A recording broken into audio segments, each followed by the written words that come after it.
The compact SUV market, can we just call it what it is? Saturated. It is getting harder and harder to decipher between all these models. Now imagine how the manufacturers must feel. They need to come up with a contender that stands out amongst the rest, and that's no easy task.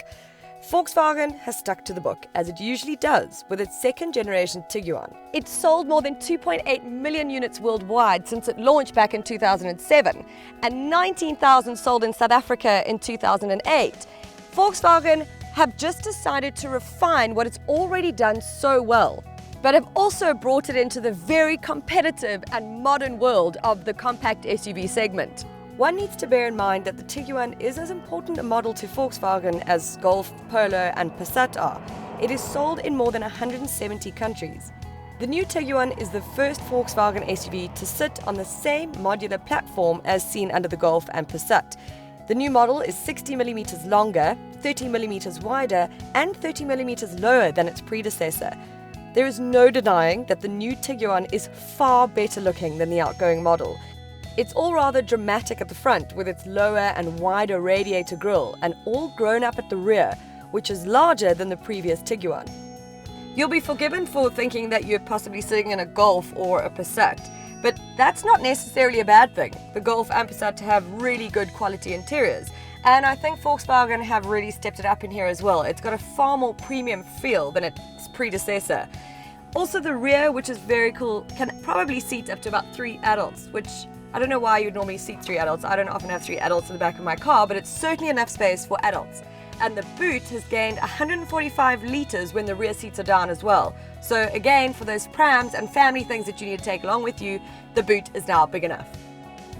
Being what most of us would consider an ultimate family car, the Tiguan is packed with a fair amount of safety features, and so it should be. You can expect airbags for the driver and front passenger, as well as an airbag curtain system and front seat side impact airbags. All expected electronic safety systems are standard, making the new Tiguan a 5-star rated Euro NCAP model, and of course then one of Europe's safest cars. Other standard features you can expect on the new Tiguan include the usual suspects, but you can also expect rain-sensing wipers, auto-dimming rearview mirror, LED headlights and daytime running lights with low beam assist. Active info display is now offered, which you may remember from the latest Passat or the Audi TT. It creates a virtual interface as opposed to the conventional instrument cluster. You can also opt for a head-up display, area view with park assist, as well as 3 options for radio, with the top spec including navigation. At the moment, there are 2 models available, which is the 1.492 kilowatt, and then the one that I'm driving is the 1.410 kilowatt. Next year, you can expect 3 diesels and, of course, the top of the range 2-litre TSI 162 kilowatt model. But this 1.4 litre engine is actually superb. I wouldn't think that it was a 1.4 engine, actually. So it's certainly got some power in it. I think the whole thing about this kind of car is it's not supposed to be performance-based anyways. It's supposed to be comfortable, it's supposed to be safe. You're generally going to be driving your family in it. So if you're driving around with, a smile on your face and don't feel like it's an unnerving experience, then I think the manufacturer has certainly done a good job, and I think Volkswagen actually have nailed it with this. This model that I'm driving has come kitted out with the R-Line package, which means it's got 19-inch wheels. That usually means quite a rough ride, but I'm quite surprised at how smooth and almost reserved it is. It's really quiet and actually quite an enjoyable drive. So what will the new Tiguan cost you? Well, as is typical with Volkswagen, they are a bit on the expensive side when compared to some of its rivals. But spec on the Tiguan is excellent. This 1.4 TSI 110 kilowatt comfort line comes in at 457,680 Rand. You can opt for the entry-level 1.4 TSI 92 kilowatts, which will cost you just under 380,000 Rand. But you'll probably head into the 400s when you start adding options.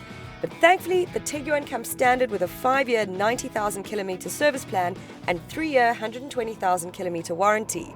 The Tiguan has always been a car that I've recommended to family and friends who are maybe starting a family and need a bit of space.